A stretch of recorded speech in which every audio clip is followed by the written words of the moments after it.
What I really want to know is, did anyone watch this with a piped crowd, or did you just watch it naturally? Just for me, the piped crowd just really took me out of it. But anyway, moving on.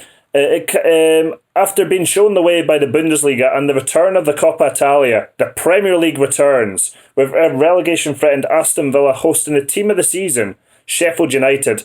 And that is not to take anything away from Liverpool, who have been simply sensational. And they will claim the title if Manchester City didn't beat Arsenal. And it was simply a must-win here for Villa. First half, Hourihane denied on 5 minutes by Henderson, such a consistent performer this season. You would expect him to save that. It came about from a few ricochets from the corner. The away side did start the better, but Villa were in control at the moment. Real opportunity for Villa again, causing issues from the corner on 11 minutes. Davis heads over after being initially found from the header at the back post by Hoss. Golden opportunity squandered. Grealish fires in a free kick, but the header from McGinn is straight into Henderson's hands at 16 minutes gone on this one. El Ghazi tries to win a penalty for the home side, but to be honest, it looks like he really threw himself to the ground. There was contact, but it was minimal. 26 minutes gone. Almost a bizarre goal in 41 minutes. Well, it was a goal.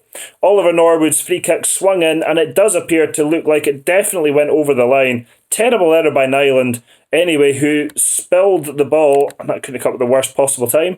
The cross then appeared to take it over the line, especially after he collided with one of his own central defenders. It's confirmed that the ball did cross the line, so the technology failed. Why didn't VAR intervene in that? I mean, surely they could see that the ball went over the line. We move into the second half. Keenan Davis in on 51 minutes, ball over the top by Target. Very good save at the near post by Henderson. Davis perhaps should have tried to go across Henderson there. Egan was caught sleeping. El Ghazi in behind in 57 minutes, found by Grealish, pinpoint pass. El Ghazi drives the ball across goal, but Davis can't connect as he slides in.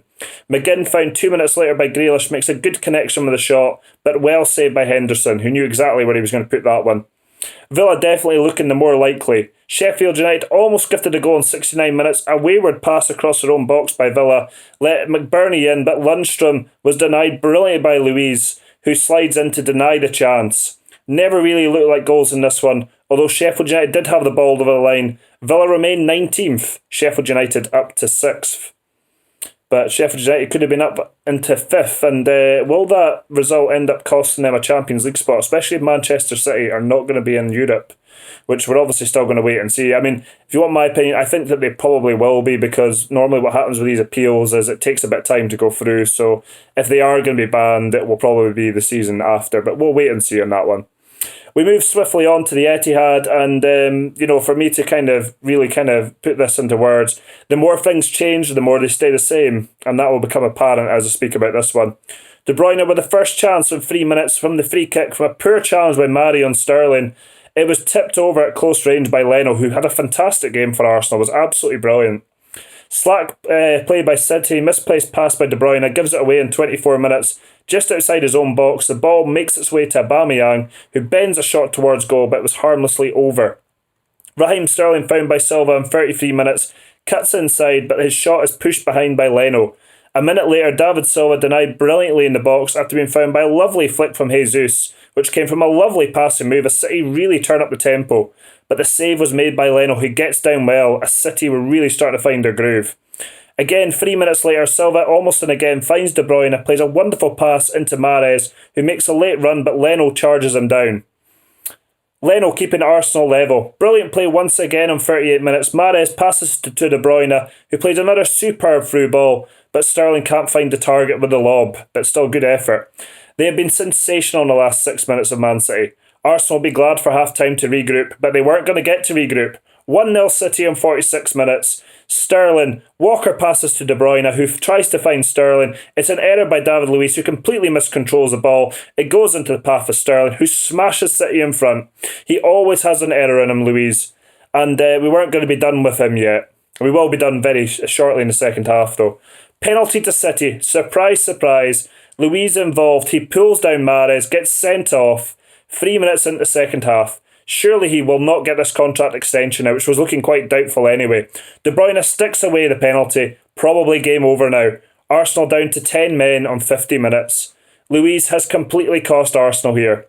The move all started from Ederson, playing a brilliant ball forward. He has incredible distribution.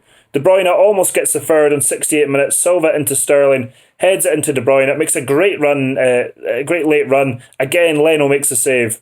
Short free kick played by Sterling, rolled into the box for Gundogan, who is denied by Leno in 76 minutes. Scary moment as we approach 80 minutes. Ederson coming out to clear the ball, completely cleans out Eric Garcia.